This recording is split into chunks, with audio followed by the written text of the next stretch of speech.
Hi Scorpio, this is Jav. Welcome pa sa ating channel. At ito ay inyong daily gabay tarot reading for May 7, 2025. Kung naka-resonate kayo, comment down. Kung hindi kayo naka-resonate, ibigay niyo po sa iba kasi general reading po ito. This is for you, Scorpio.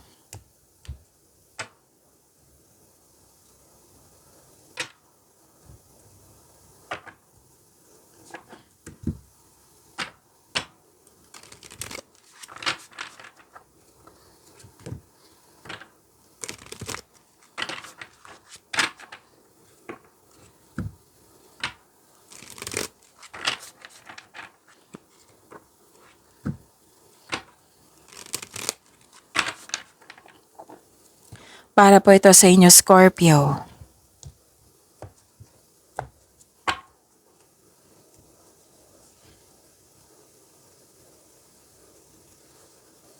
Maraming salamat po sa inyong patuloy na suporta at maraming salamat din po sa mga hindi nag-skip ng ads. Gamitin ang reading na ito bilang gabay lamang sa mga hindi pa nag-subscribe. Subscribe na po kayo at click bell notification para malaman nyo na may bago tayong video. Para sa mga gustong magpa-reading, comment po kayo ng personal reading. Again, comment kayo ng personal reading and check my reply sa comment section.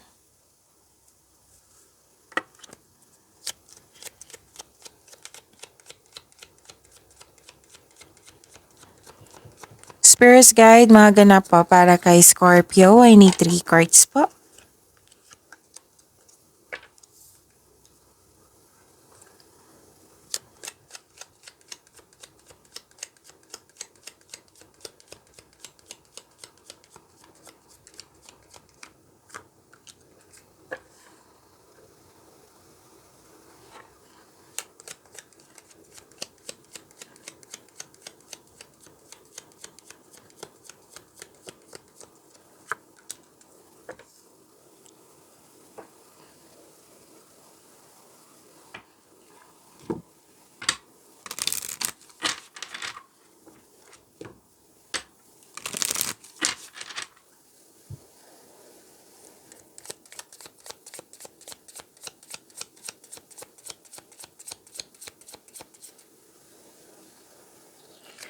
Spirits Guide, mga mensahe pa para kay Scorpio.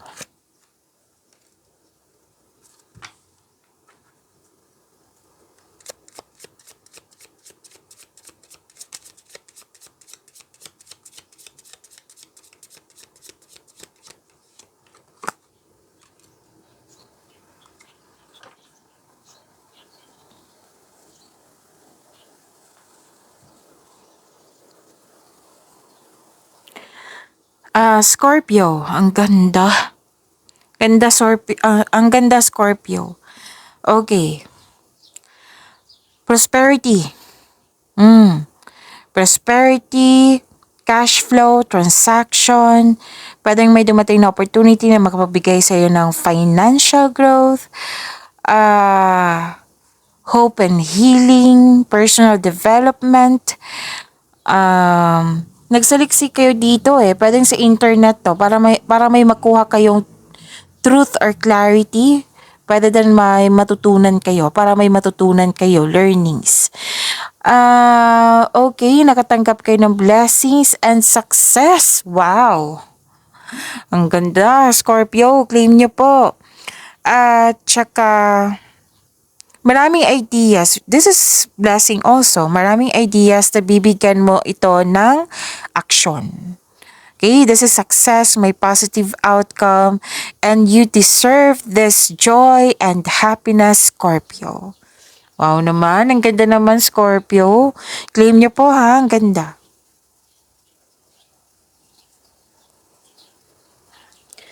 Message for you is an opportunity to develop resilience. Wow.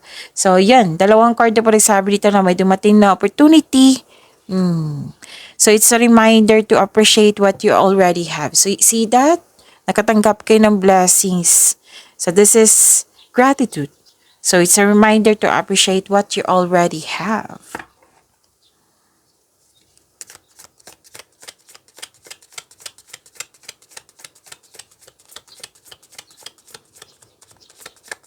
Spirits guide, energy po ni Scorpio.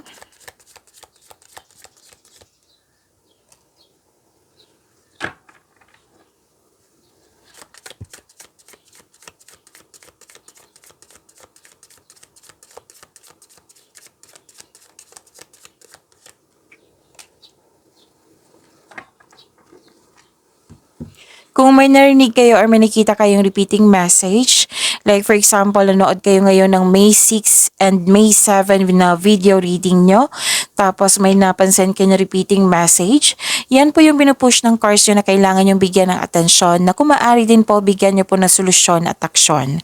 So, ano yung energy ni Scorpio? Wow, ang ganda naman. Dalawang card na po nagsabi dito. From here to Oracle cards and here to your tarot cards. Kitang-kita ko dito yung hope and healing. Gustong-gusto ito ng lahat ng zodiac signs. And nasa iyo, Scorpio. You deserve this and I'm happy for you. Actually, I'm happy for you, Scorpio. Kasi nung nagdaan, marami kayong iniisip, mabibigat, nahihirapan. Lalo na sa mga nangyari na nag-overthink kayo, hindi kayo maka-let go. Now, kitang-kita ko dito yung hope and healing. So, this is a big blessing. I-claim nyo na. You deserve this blessings. You deserve this hope and healing, Scorpio. So, sa mga nahihirapan dyan, nabibigatan, may pag-asa po. Dalawang card na mismo nagsabi dito, Scorpio. At para din may nagbigay ng tulong sa iyo. Okay, so this is faith kasi malakas ang iyong tiwala. This is also renewal and this is opportunity also na may sinabi yung card nyo dito. Actually, yes, it's an opportunity to develop resilience, okay? So, this is opportunity. Okay, so may pag-asa kang madama, maging positibo at gumawa ng paraan. So this card offers hope and guidance. Kung nahirapan kayo ngayon, have faith that your luck is about to change for the better. Wow! So ito'y this is your luck is about to change for the better. This is change for the better. Maaari din na you are very inspired na mag-create or magpaayos kayo sa bahay, magpa-renovate kayo ng bahay. Kasi may nakita ko dito, pwede din nag-general cleaning kayo ngayon, naglilinis. Oo, parati ko itong nakikita kay Scorpio. yung mahilig sa yung kilos ng kilos. Okay? So, sana all masipag. So, maaari ring inspired kayo to create beauty and style in your home. At magtiwala po. Kasi ang sabi ng card dito, all your dreams are coming true. So, you're healing from the past and feeling hopeful for the future. Ang ganda. Okay, may prepare yourself kasi may nakita akong delay dito. Delay sa mga ginagawa, delay sa hinihintay, or nagkaroon ng hesitation to take an action. So, okay. Kaya kailangan ng kailangan ng faith dito. Okay? So, this card, parang nagkaroon ng hesitation to step out from your comfort zone. Yan yung nakikita ko. So, this card asks you to be confident at magkaroon ng pasensya po. Mag-build kayo ng solidong plano na magkaroon kayo ng confidence. Yes. At alamin mo kung ano yung pumipigil sa iyo. So, if this is about your comfort zone, you have to to step out from your comfort zone if you're serious about your growth. Kasi success starts with every challenge. Walang success sa comfort zone. Okay?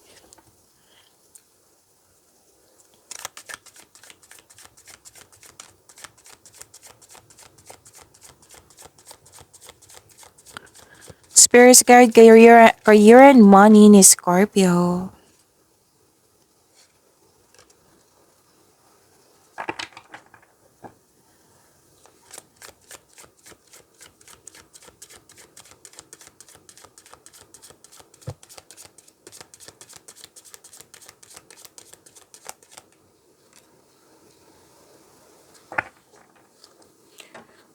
Ang ganda naman.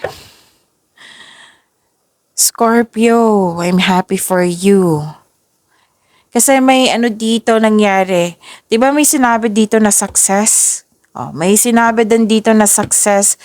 But this is uh mahigit pa sa success. This is victory. Pwedeng lumabas ito kahapon sa inyo kung hindi ako nagkakamali. Okay, so this is victory, this is recognition. May promotion ako nakikita dito. Pagtaas ng kita, pagtaas ng allowance, pagtaas ng sweldo. Pero din literal na promotion. Ah, may promotion dito nang dahil sa iyong kasipagan. So, may financial growth after a period of struggle. So, your discipline and hard work are paying off. So, enjoy this time. You deserve this. Scorpio. Ang ganda ng cards nyo. May magandang balita na parating or may bagay na matutupad. So may parating na good news, especially after a period of struggle. And feeling proud kayo ngayon sa inyong accomplishment, in-acknowledge mo yung success na natanggap nyo at yung recognition. Wow, nakikita ko dito yung papuri from other people. So nagbugsumikap ka at deserve mo itong tagumpay. Allow yourself to shine in this moment, Scorpio. You deserve this success.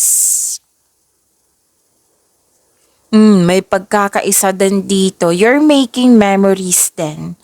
Actually, pwedeng may bata kayong kausap ngayon or pwedeng, like for example, kasi career and money to, right? Pwedeng may customer kayo ngayon or kliyente or may kausap kayo ngayon na bata na nagbibigay sa iyo ng happiness. Or pwede din may tinuturuan kang bata dito. Yan kasi na yung kita ko.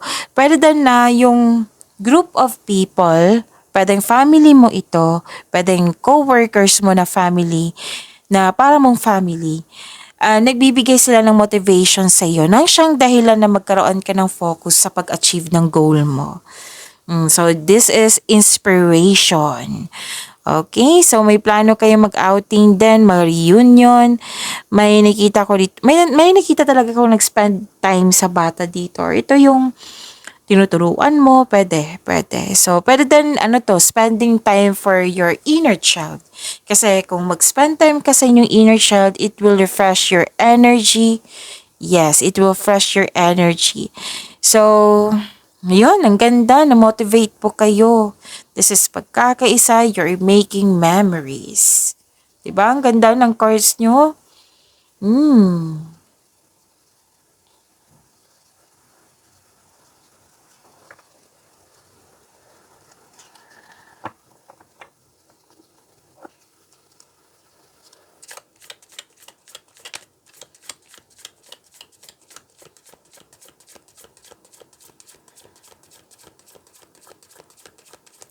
Spirits guide, love, life, self-love, partnership, and romance, Scorpio.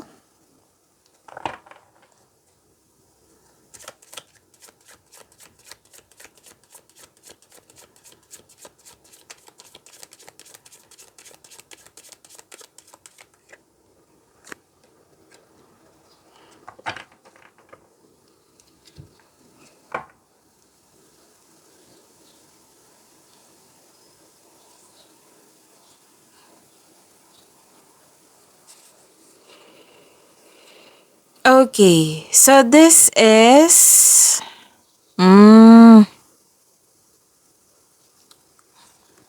okay. So, love life po, self-love, partnership, and romance. Sa mga single po,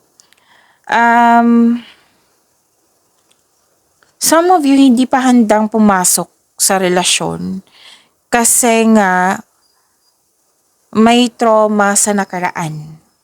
Yung pwedeng napatawad mo na yung tao pero hindi ayaw mo sa mga nangyari sa yung sitwasyon, hindi mo pa siya lubusang tanggap.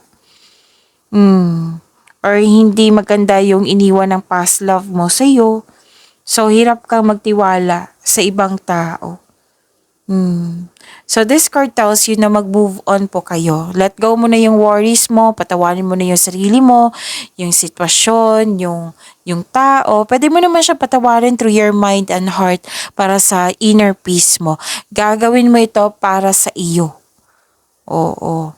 Pwede mo naman siya hindi kausapin kung may trauma pa ha. So you have to you have to let go of these worries. Help yourself. Para naman po to sa kabutihan niyo po. Para fair din, if you're ready na sa bagong pag-ibig, para fair din sa bagong pag-ibig, sa bagong tao. Diba? Fair din sa iyo na para magaan ang pasok ng buhay ng pag-ibig. Right? So, para sa mga relasyon sa buhay mag-asawa, may nangyari sa nakaraan. Pwedeng kahapon, the other, last week, or nung isang araw, may hindi pagkakaunawaan dito na hindi naka-move on ang isa sa inyo. It might be this is you kasi nakita ko dito yung emotion mo. May nagawa eh. Nakita ko dito may nagawa. May pwedeng nagsalita na hindi maganda. So, naubusan ka ng pag-asa. Siguro may nasabi talagang hindi maganda or nagawa na nagdulot ito ng trauma sa'yo. So, kailangan nyo mag-usap. Kailangan nyo mag-usap ng mahinahon. Open up yourself na ito yung daing mo. So, give up your worries at gawa kayo ng adjustment. Kasi this relationship, whether relationship to sa magjowa or sa buhay mag-asawa, kasi teamwork to eh. Pumasok kayo kasi teamwork yan. Hindi pwede na kayo lang mag-effort, kayo lang yung magdadala niyan. Dapat kayong dalawa mag-usap kayo. Bigyan nyo ng solusyon. Kasi yan yung purpose. Yan din yung isa sa dahilan kung bakit may relasyon. 'Di ba? Magtutulungan, teamwork kayo. So give up your worries. Kasi minsan sa Scorpio, kung hanggat kaya, ikikim-kim yan eh. Oo. Kung hindi nagpo-provoke yung taong concern mo, pero pag ito naubos si Scorpio, nako, good luck sa partner nyo. Magiging prangka yan. So, sabi ng card dito, focus po kayo sa mind healing instead of suffering. May nagsabi din sa akin ngayon na wag mo daw kayo mag-focus sa kulang. Like, for example, pwedeng sa bagay to or sa tao na pwedeng na mismo na hindi siya nagbisita sa inyo or basta may kulang eh. May sinabi sa akin dito, nag-focus po daw kayo sa kulang. So, this card is to this card asks you to believe in yourself. Think positive na makabangon kayo ulit. Tapos, have faith in divine. Have faith in the universe. Magtiwala po sa kung ano ang darating. Kaya nga ang in-advise ng card nyo dito na mag-move on kayo, mag-focus kayo sa mind healing instead of suffering. Kayo ba? Tanong ko lang sa inyo, saan ba kayo mag-focus? Sa suffer or sa healing? Kasi may blessing na dito na healing. So, embrace this healing. So, if I were you, I would choose healing. Kasi lumating na yung blessings dito na healing. And you need to accept, to embrace this healing.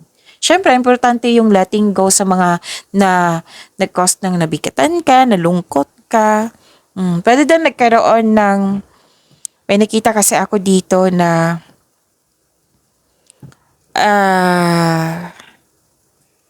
na-drain yung energy. Nag-drain yung energy, marami tong concern eh. So, maaring isa sa sasabihin ko ha, pwedeng na-drain yung energy ng dahil sa too much party. Pwedeng na-drain yung energy ng dahil sa sobra sa alak. Pwede din may concern sa isang tao na malapit sa iyo na nagkaroon kayo ng hindi pagkakaunawaan or hindi maganda ang treatment niya sa iyo. So, pwede din na may concern sa affair. So mag-ingat talaga. Pwedeng concern mo ito sa'yo, pwedeng concern mo sa isang tao na may nakipag-inuman, nakipag-flirt, magkakaroon ng affair. Yan yung nakikita ko. So, sabi ng card dito, dalawang card na mismo nagsabi dito, protect your inner peace. Kung kayo ito na may temptation na ganap dyan, then isipin nyo yung una na sinabi ng card dito. Protect your inner peace. Ang importante talaga yung inner peace. Kaya nga andito tayo, 'di ba? To have inner peace. So know your worth, protect your inner peace. So dalawang card nagsabi dito, acceptance and moving forward ay kailangan po. May opportunity naman po dito. So sabi ng card, 'di ba? It's an opportunity to develop resilience. I-appreciate nyo po yung mga nangyari, mga ganap na blessings. Diyan kayo mag-focus sa binigay na blessings sa inyo. Huwag kayo mag-focus sa hindi nyo na makontrol or wala na sa iyo or may nangyari na hindi mo natanggap. Sa nakaraan to. Okay, mag-focus kayo sa natanggap nyo na blessings. Okay? Kasi ang ganda-ganda ng cards nyo. So, yun. Pagyamanin niyo po yung blessings sa binigay sa inyo, Scorpio. See you tomorrow. Maraming salamat po.